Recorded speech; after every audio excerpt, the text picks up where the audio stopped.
Welcome to section 4.2, which is the trigonometric functions and the unit circle. In the previous section, we learned how to measure angles in radians. In this lesson, we'll take the next big step by using the unit circle, to define the six trigonometric functions. So the unit circle is one of the most important tools in trigonometry because it allows us to find the exact values of trigonometric functions, understand their properties, and build the foundation for everything we'll study in the rest of this chapter. Okay, so let's go ahead and start. So before we define the trigonometric functions for any real number, we need a special circle. This is what we call the unit circle.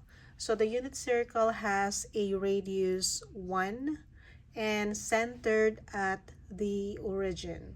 So what makes the unit circle so powerful is that that every point in the circle every point on the circle corresponds an angle. And from that point, from this point, we can determine the values of all six trigonometric functions. So as we go through this section, we pay close attention to the relationship between the angle, the point on the circle, and then the coordinates of that point. So this circle right here, since this is called a unit circle where the radius is 1, then therefore the equation of the circle is the x squared plus y squared is equal to 1. If you remember, the equation of the circle is x minus h squared plus y minus k squared is equal to r squared, where h and k represent the center and then r represent the radius. So if I'm going to substitute those values given here in the unit circle, center is at 0, 0, so therefore this is x minus 0 squared plus y minus 0 squared is equal to, radius is 1, so this is 1 squared. So if I'm going to simplify this would now be simply x squared plus y squared is equal to 1. So as you can see, this is the equation of the unit circle. Okay? All right. So now let's go ahead and move on with the sixth trigonometric function. So you may already know trigonometric function from right triangles where sine, cosine, tangent are defined using side lengths. We also have that section that we are going to go furthermore on those definition of the trigonometric functions in terms of the right triangles. For this section, the definition only works for acute angles. All right. So the unit circle allows us to extend this definition to any real number, so including the negative angles and angles greater than 360 degrees. Also in this section, we will see how the coordinate of points on the circle directly determine the values of sine, cosine, tangent, and their reciprocal. So according to this definition here, it says that if t, okay, we are referring with this, okay, value of t, which is the angle, is a real number, and point P, again, referring with this point right here. So let's say this is point P at xy, right? Okay, so is the point on the unit circle that corresponds to t, then we now define that sine t is equal to y. So the y here is the y coordinate of that point, and then cosine t is the x coordinate of this given point. And then tangent t is the ratio between the y and then the x, making sure that the x here should not be equal to 0. And then cosecant t is 1 over y, where y should not be equal to 0. Secant t is 1 over x, where x should not be equal to 0. And then cotangent t is again x over y, where y should not be equal to 0. So as you can see here, the sine t here, okay, it's just the reciprocal of the cosecant t. As you can see, that y, the reciprocal is 1 over y.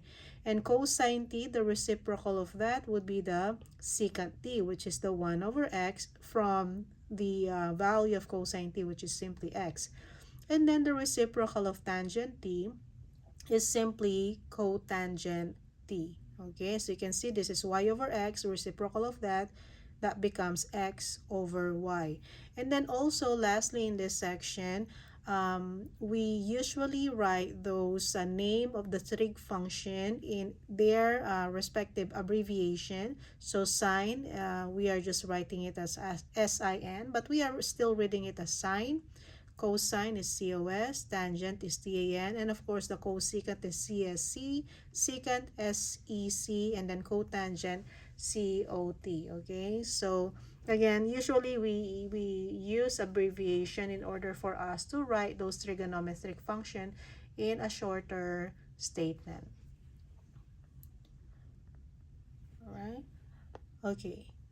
Now, let's go ahead with the example here, applying the definition of the trigonometric function. So, let's go ahead and use this given illustration here. So, use the figure to find the values of the trigonometric function at this angle t.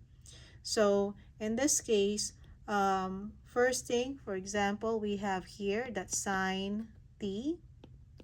We know that the definition of sine t is equal to y. So therefore, we now have that y, this is x, and then this is y. Okay? So corresponding to this value, this angle t is this point. So therefore, cosine t is 1/2. Since the definition of cosine t is y. And then next one, cosine t. Cosine definition for cosine t is x, and we know that the value for x is radical 3 over 2. Next, we now move on with tangent. So we know that the definition, tangent t is y over x. So therefore, I'm going to go start writing the y, which is 1/2, over x is radical 3 over 2. Remember, I am just following exactly this definition right here. Okay. All right. So, of course, we cannot leave our answer just like this. Make sure that we still be simplifying this.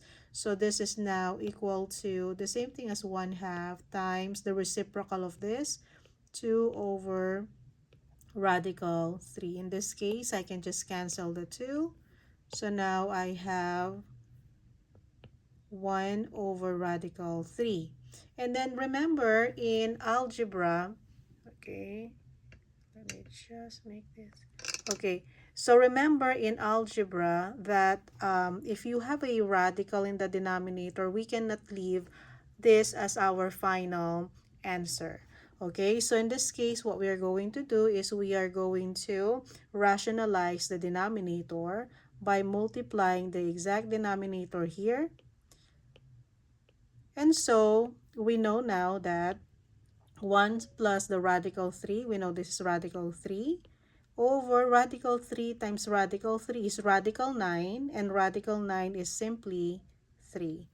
Okay, so since now we don't have that radical in the denominator, so this is the simplest form of tangent t. Okay, so let me just highlight those final values that we have discovered here from the first trig functions. Okay, so now I'll move on now with their reciprocal. We know that the reciprocal of sine is cosecant. t, which is equal to the reciprocal of 1/2. So therefore, this is 2. Next one, the cosine t, the reciprocal of that would be the secant t, which is, again, reciprocal is 2 over radical 3. And once again, we need to rationalize this in order for us to write this in a simplest form. So radical 3 over radical 3. So now we have here is 2 radical 3. Definitely, you cannot multiply the whole number 2 to the radical 3 because 2 is a whole number, 3 is a radicand. Over radical 3 times radical 3, we have mentioned here, this is just simply 3. And then next is the reciprocal of tangent, which is the cotangent t, which is again the definition. By definition, it's x over y. So if that is x over y, so that is radical 3 over 2 over 1/2. And then again, simplifying this is simply radical 3 over 2 times the reciprocal of 1/2, which is 2 over 1. So we can cancel that out. So everyone here becomes 1. Okay, so now the final answer is radical 3 times 1 over 1. Or I can just simply write 3. Okay, so let me highlight that. So this is cosecant t. This is secant t. And then this is cotangent t. Okay. All right. So these are all the values that we have find from this given illustration. Now, moving on to the domain and range of sine and cosine function.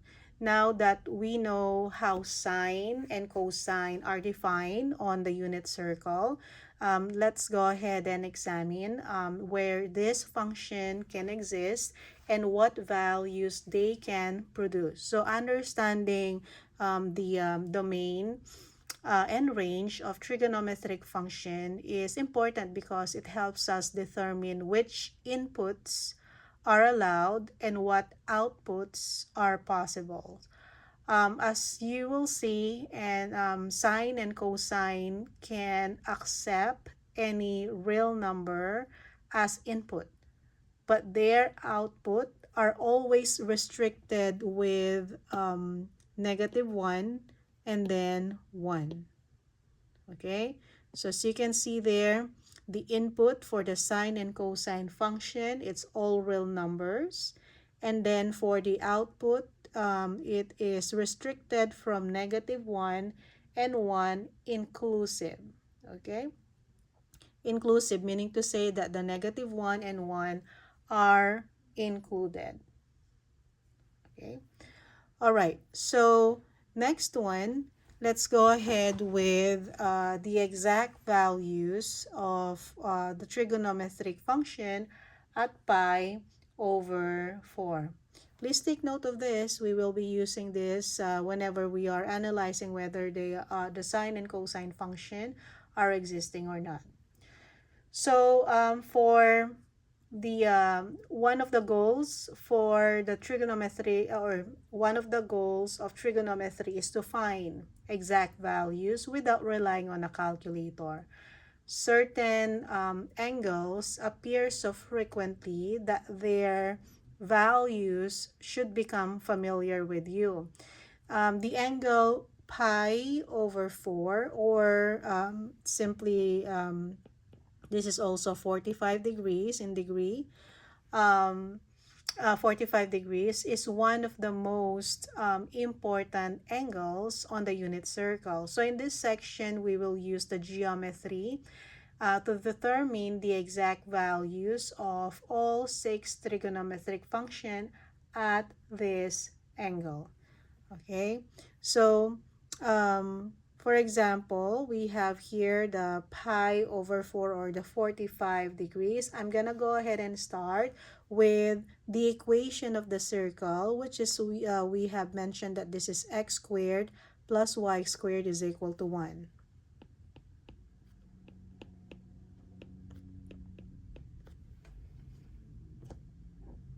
Okay, now for this section here, if you will recall, on the if you will, we also have here the equation. I'm sorry, let me just go back with the equation.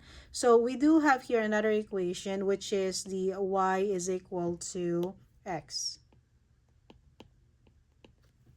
Okay. So now what I'm going to do here is I'm going to use um,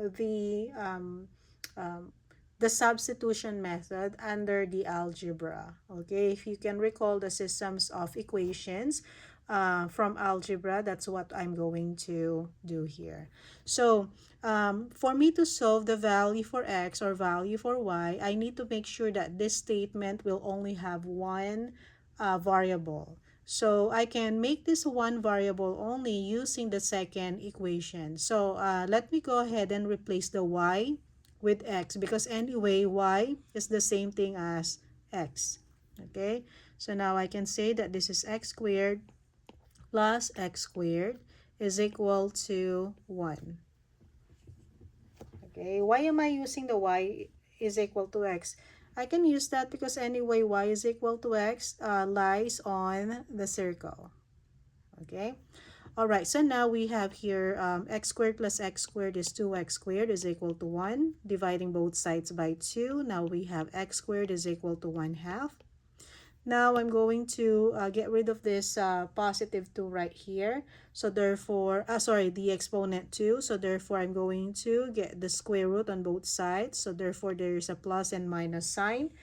Um, and since I am just going over with the positive values of this point, because we all know that in quadrant 1 the points are all positive, so I will just be accepting the positive sign here instead of having the negative sign as well.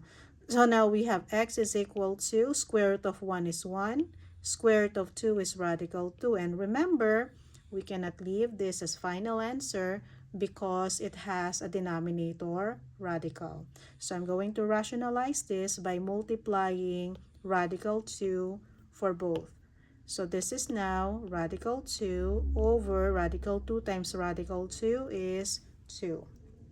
Okay, so now we can say that the value for x for point B, which is the A here, so therefore this is radical 2 over 2.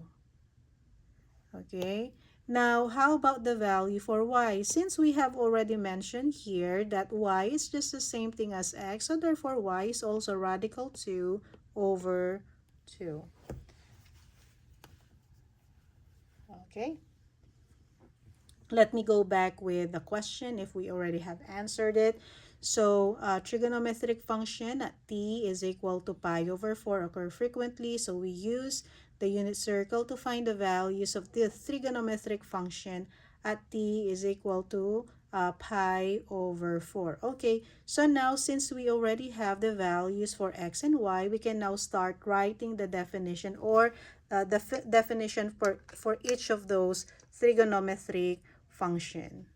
Okay, all right, so let me go ahead and start with the sign. Now instead of writing sine t, now I'm going to write sine pi over 4.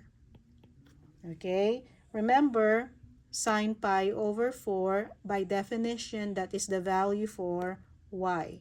Okay, so therefore this is radical 2 over 2. And then cosine pi over 4, once again by definition cosine is the x value, which is the radical 2 over 2. And then tangent pi over 4, by definition it's y over x. So we have here y is radical 2 over 2 over x is radical 2 over 2, which is again simply 1. Okay, same numerator and denominator, that is just equal to 1. All right, moving on to their reciprocal. Let me just go ahead and use this other side right here. Okay, so the reciprocal of sine, we know this is the cosecant pi over 4. Okay, so cosecant pi over 4, once again, this is just the reciprocal of sine, so that would be 2 over radical 2. And then, once again, remember, the denominator is a radical sign, so we cannot leave that as final answer. So we're going to multiply it by radical 2 over radical 2, or simply we are rationalizing them. So this is now 2 radical 2 over 2. In this case, I can just cancel this 2 out. Anyway, both of them are whole number 2. So therefore, this is radical 2. Okay? All right, so now moving on to the reciprocal of cosine. Cosine is secant pi over 4. And remember, since sine and cosine are just the same, so we are also expecting that the cosecant and secant are also have the same value, which is again radical 2. And then for the cotangent, pi over 4. Okay, since tangent, the simplified version of it is 1, so we can just simply, well, the reciprocal of 1 is 1, so therefore this is also 1. Okay. So there you go. We have answered the question, this sixth trigonometric function, that is in terms of t is equal to pi over 4. Okay.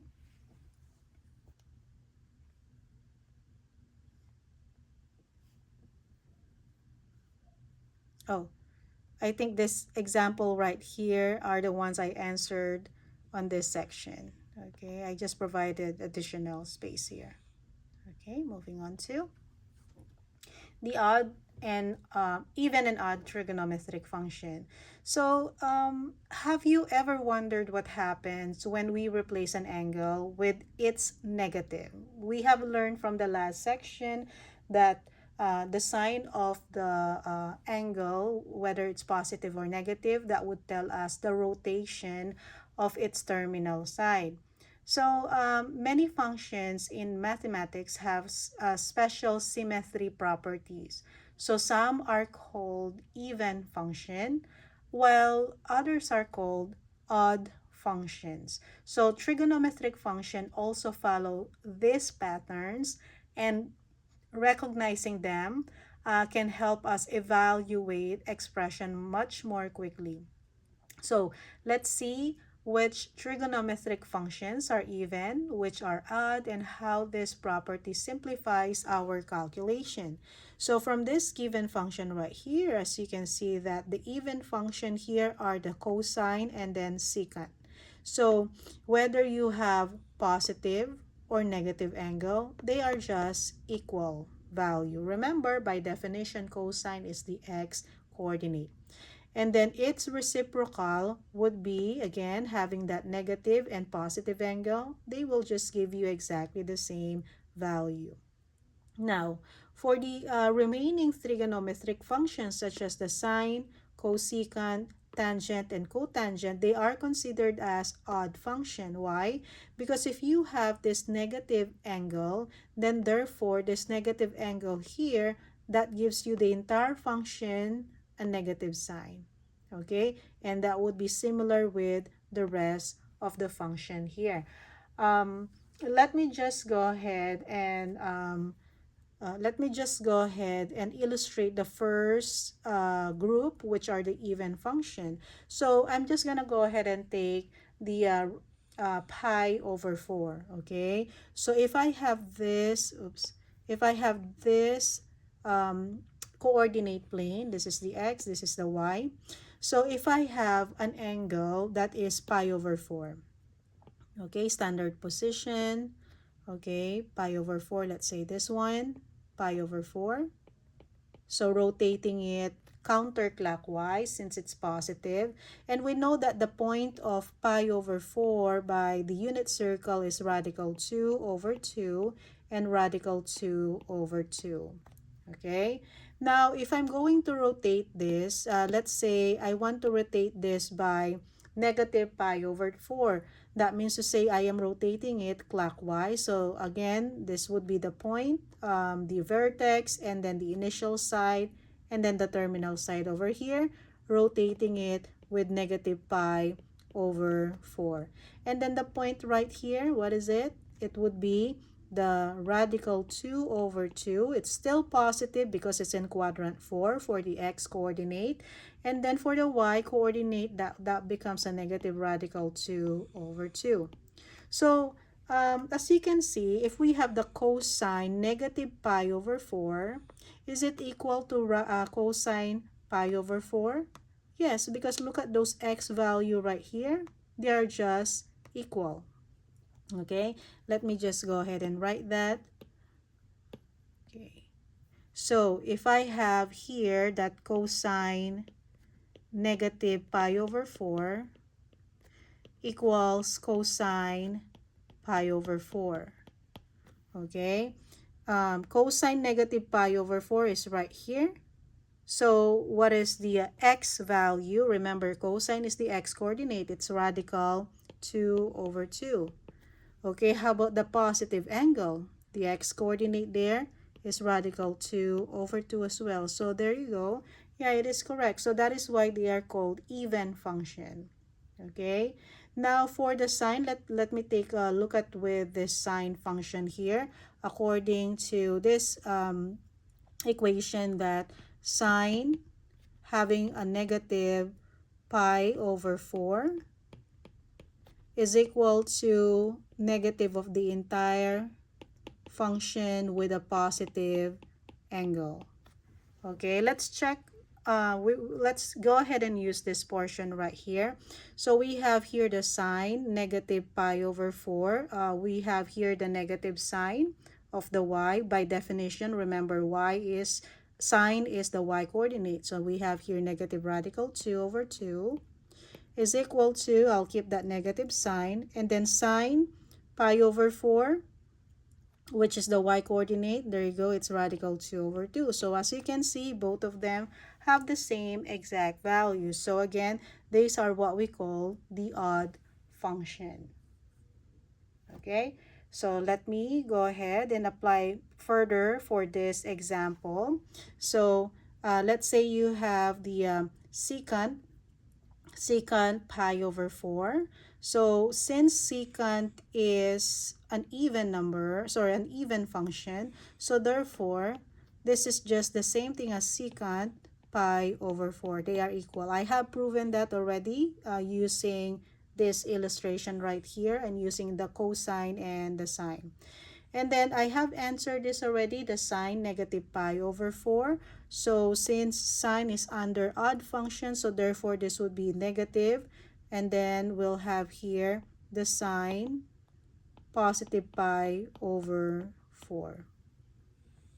Okay, we're in, once again, secant pi over 4. This would be, what is secant pi over 4? Going back with our value here, secant pi over 4 is radical 2. And then we have here the negative sine pi over 4. Okay, sine pi over 4 is radical 2 over 2. So therefore this is negative radical 2 over 2. Okay, all right, so there you go. That would be for the application for the even and odd trigonometric function. Okay, so now just as the algebra formulas and rules that helps us simplify expression, trigonometry has identities that connects the trigonometric function to one another. Okay,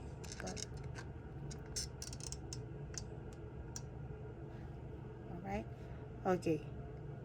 So with this, the reciprocal identities and quotient identities are among the most important relationships in trigonometry. So these identities allows us to find missing trigonometric values and simplify complicated expression. As we move forward in this course, you'll see these identities repeatedly. So it's important to understand where they come from and how they apply. So as you can see here, the reciprocal identity, I have been saying that the sine, the reciprocal of sine is the cosecant. So therefore, it's also right to say, applying the algebra, we can also say that the sine t is equal to 1 over cosecant t, which is again, this is the cosecant t is the reciprocal of sine. And then cosine t, the reciprocal is 1 over secant. And then that applies with the rest of the trigonometric function. Now, similar with the tangent, we know that the tangent, it has a definition in terms of the unit circle is y over x. And we know that the sine by definition is y, and then x by definition, cosine by definition is x. So we can also say that tangent t is equal to sine over cosine. And then of course the reciprocal of tangent is cotangent. And then in that case we have cosine over sine.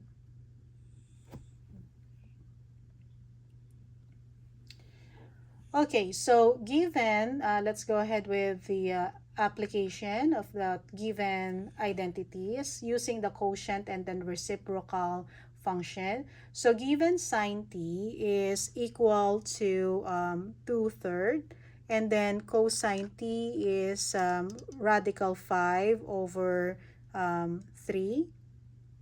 Okay, radical 5 over 3. And so find the value of each of the 4 remaining trigonometric function. So again, we know that the sine 2/3 and then cosine, we already know the sine and then the cosine. So I'll go ahead now with the tangent t.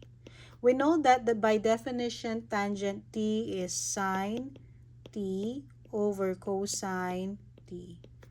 So with this, sine t is 2/3 over cosine t is radical 5 over 3.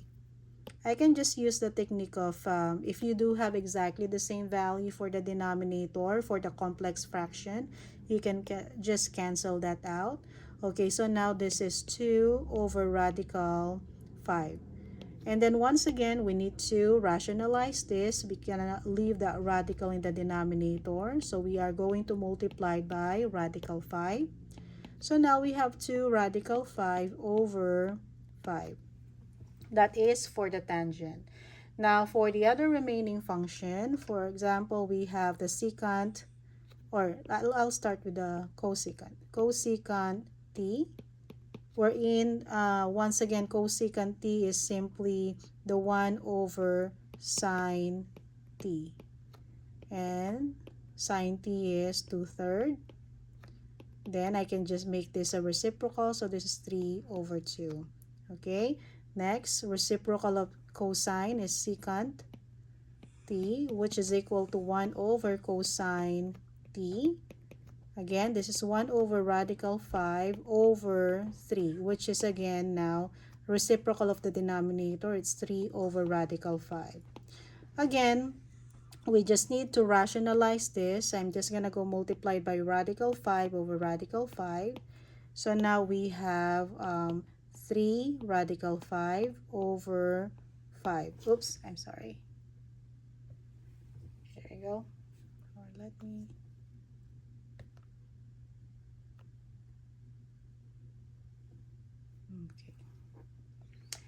Okay, so now we will have how many? 1, 2, 3. Okay, the reciprocal of tangent, which is the cotangent t. And we know that the cotangent t is cosine t over sine t. So now this is cosine t is simply radical 5 over 3 over 2 over 3. Okay, and so I can just cancel the same denominator. So this is now radical 5 over 2. Okay, so there you go. These are the 4 remaining trigonometric function. We have the 2 radical 5 for the tangent. Cosecant is 3 over 2. For the secant, we have 3 radical 5 over 5. For the cotangent is radical 5 over 2. Okay. Now, moving on to the next set of identities, which is the Pythagorean identities. So, again, one of the most famous relationship in math is the Pythagorean theorem. We know that the Pythagorean theorem, given A, B are legs of a right triangle and C as the hypotenuse. We know that the Pythagorean theorem is a squared plus b squared is equal to c squared. Once again, given a and b are the length of the legs of a right triangle and c is the hypotenuse. So when apply this to the unit circle, these theorems leads to some of the most important identities in trigonometry.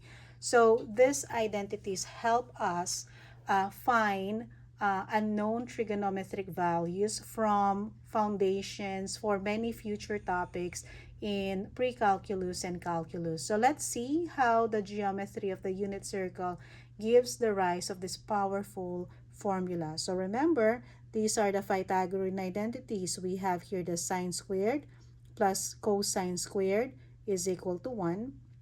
This is like saying y squared plus x squared is equal to 1. Remember that from the unit circle formula.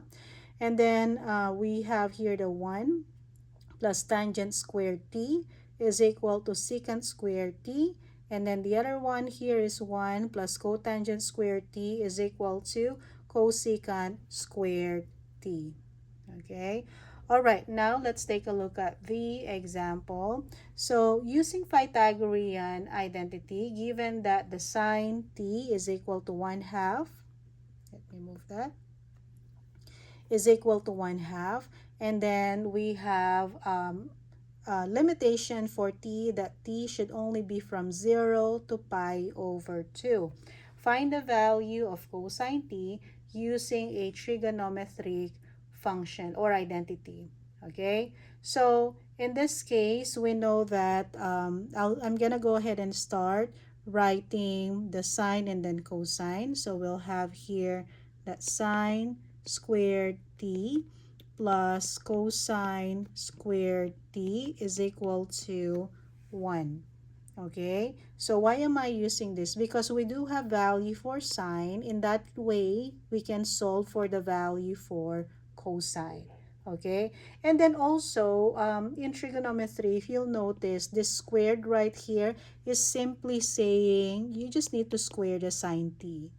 But you can also write it this way, but usually when we are dealing with the exponent for the trigonometric function, we usually write that as an exponent of that name of the function, okay, before the angle. But this one, technically, this is still correct. Same thing as the cosine t here, which is squared. Okay, now substituting the value here, which is the 1/2 squared plus cosine t squared is equal to 1.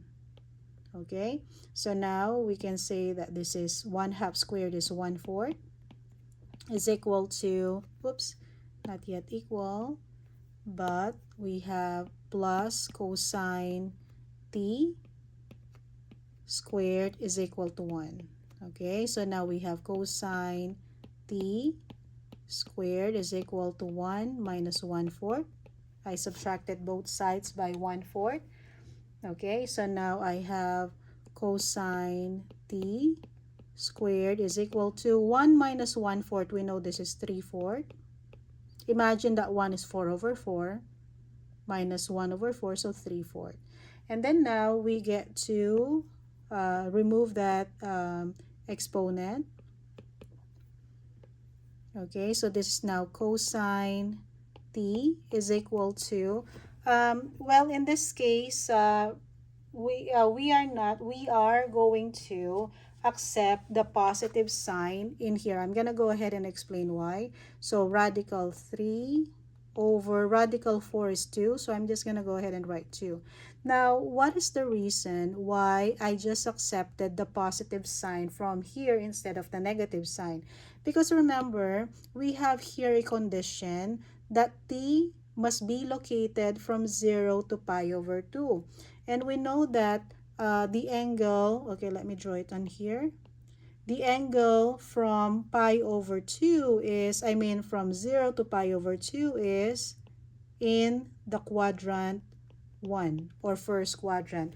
And we all know that all the signs under quadrant 1 are positive. Okay, so there you go. That's the reason why I accepted the positive sign instead of accepting also the negative sign. Okay. All right, now moving on to other definitions here, which in this case, it is the definition of a periodic functions. So many patterns in nature repeat themselves. Seasons repeat every year, and clocks repeat every 12 hours, and sound waves repeat over time. So trigonometric function behave the same way. So they are actually called the periodic function. So because their values repeat at regular intervals, understanding the periodic behavior is essential because it allows us to evaluate large angles quickly and predict repeating patterns. So let's go ahead and explore the periods of sine, cosine, tangent, and cotangent. So we have here, we know that, okay, so remember, um, once again, we have here the sine t plus, you know that the 2 pi is one full rotation. Yeah, and also at sine and then cosine, they have the period 2 pi. You take note of that under sine and cosine, they do have a period, which is the cosine. Okay. All right, so in this case, we can now say that sine t plus 2 pi is equal to just simply sine t. And then cosine t plus that period is equal to cosine t. And then, but then for the tangent and cotangent, this has a period of just pi. Okay, so you will see this further once we get into the section wherein we are going to deal with those different graphs of trigonometric function. So we have here tangent t plus pi, which is simply tangent t, and then cotangent t for the cotangent t plus pi. Okay. Now let's go ahead and apply this. Let me just make this a little bit bigger.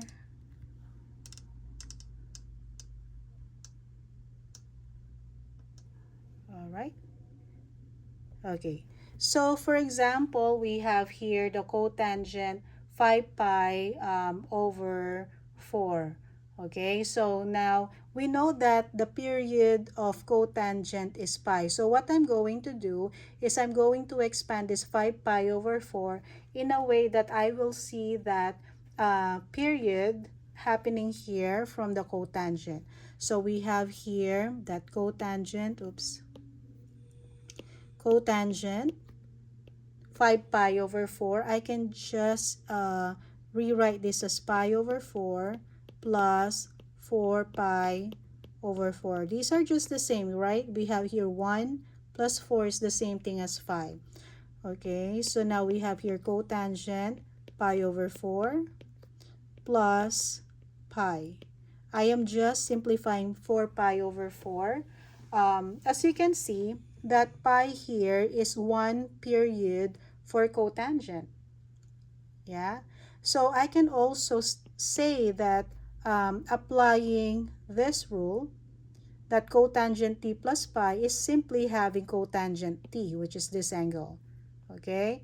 So now I can also say that this is also cotangent pi over 4. Okay.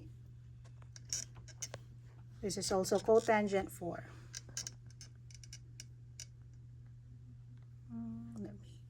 There you go. Okay, and so going back with the previous example that we have found out that cotangent pi over 4 is simply equal to 1. Again, going back with the example that we have here. Why we have 1 here, okay? All right, now moving on to cosine negative 9 pi over 4.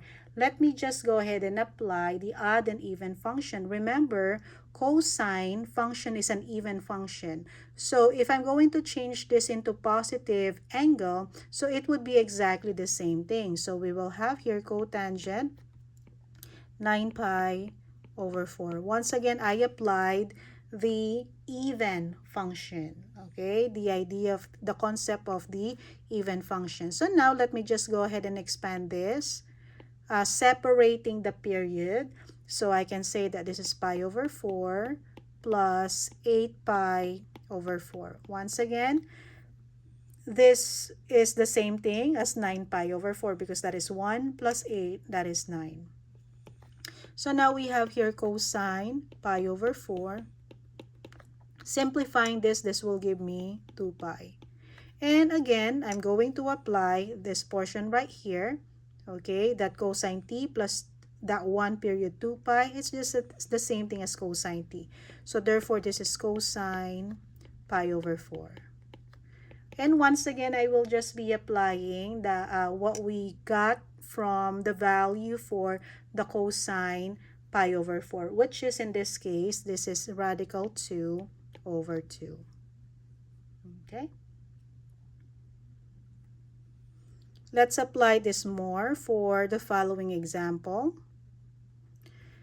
Okay, so let's sine t is equal to a, and then cosine t is equal to b, tangent t is equal to c. Write the expression in terms of a, b, and then c.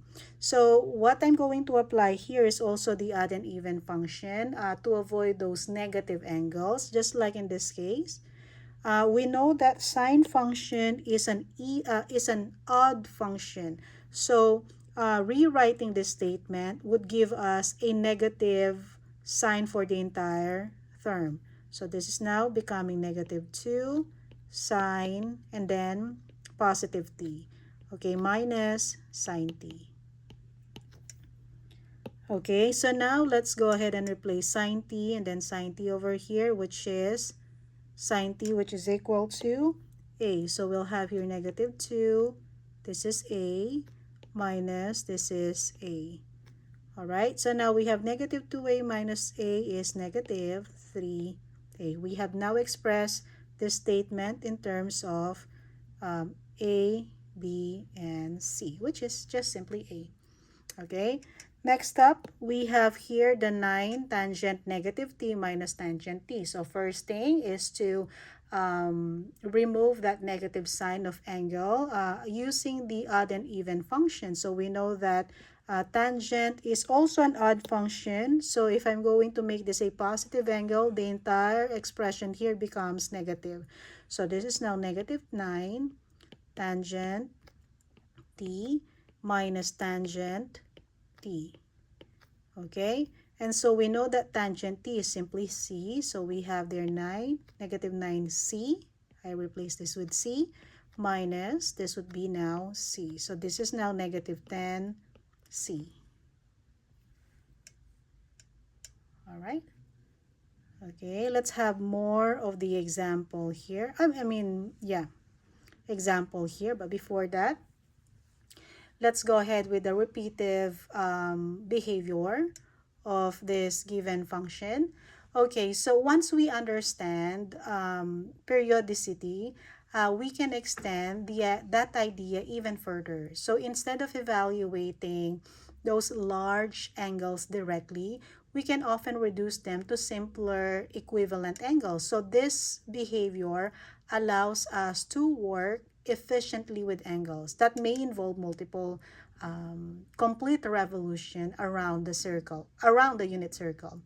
So in this section, we will learn how to recognize and use those repeated patterns. So remember, for any integer n, real number t, so we have sine t plus 2 pi, which is the period, and then n would represent the number of times you are what they call this, you are rotating, okay, in one full revolution.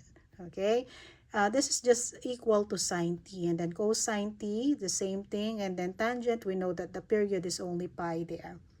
Okay, all right, now let's take a look at this example.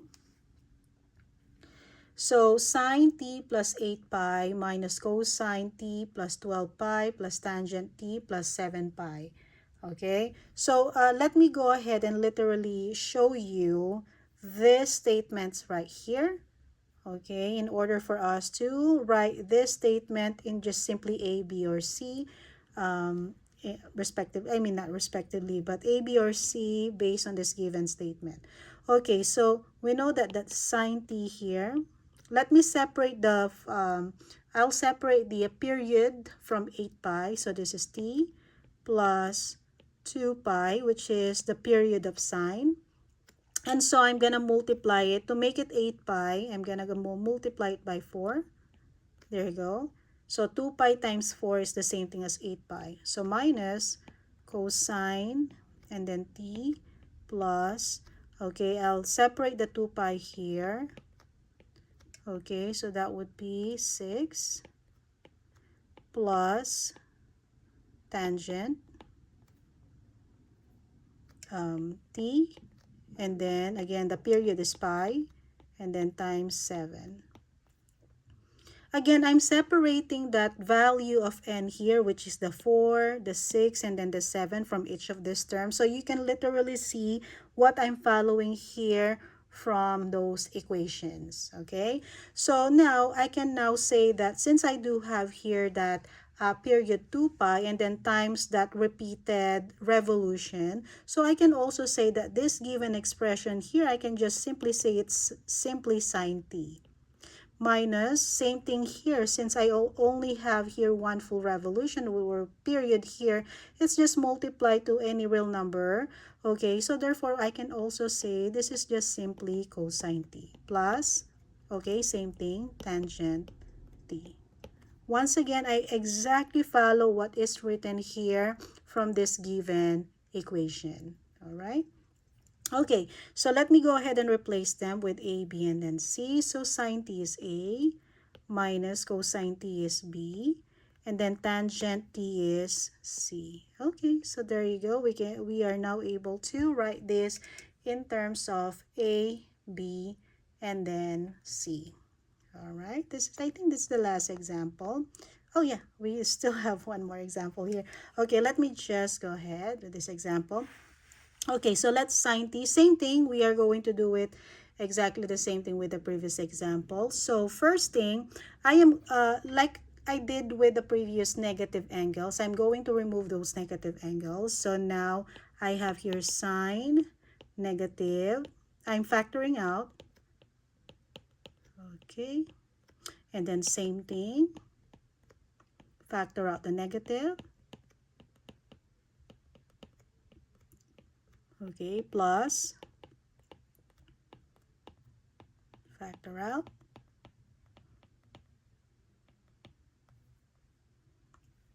You know this is right. If, for example, if you're going to go back by multiplying the negative sign to each, you'll go back with their original expression. You see that? Okay. All right, now I'm going to make all of this in a positive angle. Okay, we know that sine is an odd function. So therefore, if I'm going to write a positive angle here, the entire function will become negative.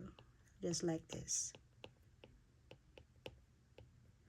Okay, now cosine function is said to be even function. So whether the angle is positive or negative, it's the same thing.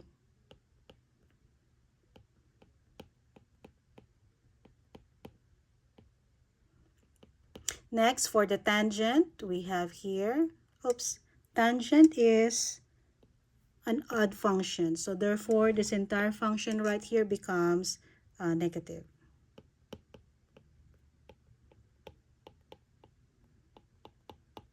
Okay, now I'm going to go ahead and separate the period from each of this second term, just to make sure that the given function here is applicable. Okay, the given equation are applicable. So we have here negative sine t plus 2 pi times 3 plus cosine t plus 2 pi times 4 minus tangent t plus pi times 9. Okay, everything is period here, so it's applicable. Yeah, so now I can say that this is negative sine t plus cosine t minus tangent t. And then lastly, we just need to replace this with a, b, and c. Sine is a, so that is negative a from here. And then cosine is equal to b, so plus b. And then c for tangent. Okay, so there you go. Okay, we are now able to write this in terms of a, b, and then c. Okay. All right, so now moving on to the use of the calculator. Okay, now I'm using here a Casio calculator. If you went over with the syllabus, I have recommended using this just in case you want to follow along with me when solving problems for our course. Okay, so I'm just gonna go ahead and turn it on. Now you have to make sure that your calculator, it's either it's on the mode that is on the degree or radian. Okay, since for the following example here, I'm gonna work on with the radian, so I need to make sure that my calculator is set up in terms of radians. So how am I going to know? So I just need to click the shift and then mode. And then I do have here those choices here, either degree or radian. So I can now go ahead and click the radian, number 4. Okay, I'll click number 4, and then there you go. As you can see here, there is a little bit, a little R here. That means to say it's in radian mode. Okay, so I can now begin putting this sine function, okay, on my calculator. So I can now have sine, and then I have shift, and then pi over 4, okay, and then enter. Okay, so there you go. We have here radical 2 over 2. Okay, hold on, let me just write it as 2 over 2.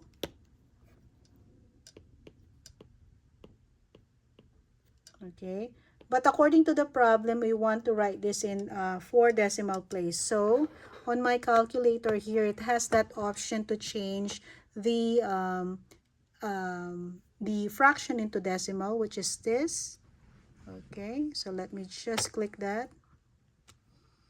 Okay, so now I have simply, what is it? Okay, 0.7071. Okay, there you go. Okay, for the cosecant 1.5, obviously on my calculator here, it doesn't have the option for cosecant. Okay, so what I'm going to do is I'm going to use the idea of the definition of cosecant, which is the sine. So this is just simply the reciprocal of sine. So this is 1 over sine 1.5. Again, this is by definition, okay, of cosecant. Okay, so now I will now be putting it on my calculator. So we have here 1 over sine 1.5. Okay, so now I have approximately equal to 1.0025. Okay, there you go. These are now the two values here. Okay, and that's everything it for section 4.3. 4.2. Once again, before you continue to section 4.3, I strongly encourage you to complete the checkpoint problems on your own without looking at the solutions. These problems are designed to help you verify that you can use the reciprocal, quotient, and Pythagorean identities, find the missing trigonometric values, work with periodic properties, understand the unit circle and its key angle measurements, and then recall important ordered pairs on the unit circle. So if you find any of the problems challenging, take some time to review the lesson and examples before moving forward. The concept in this section are foundational, and a strong understanding of this unit circle will make the next section much easier. All right, so You can go ahead and pause the video. I mean, this is the last part. Okay. All right. Again, once again, make sure you complete the checkpoint independently and make sure you are comfortable with every concept before proceeding to section 4.3. Otherwise, I'll see you on the next section.